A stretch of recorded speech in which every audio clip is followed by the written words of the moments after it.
النوع الثاني أن يحفظه في أمور دنياه، فيحفظه في نفسه ومن الأمراض والأسقام ومن الاعتداء عليه، ويحفظه في أهله، فيحفظ عليه زوجه ويحفظ عليه أولاده، ويحفظه في ماله بحيث أن الله تعالى يبارك له في ماله، ويحفظه من الآفات ومن السرقات ومن غير ذلك.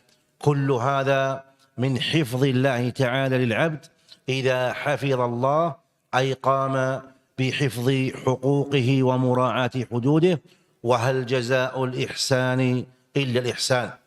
ثم قال عليه الصلاة والسلام: احفظ الله تجده تجاهك، يعني أن من حفظ حقوق الله تعالى وراعى حدوده وجد الله تعالى أمامه ينصره ويؤيده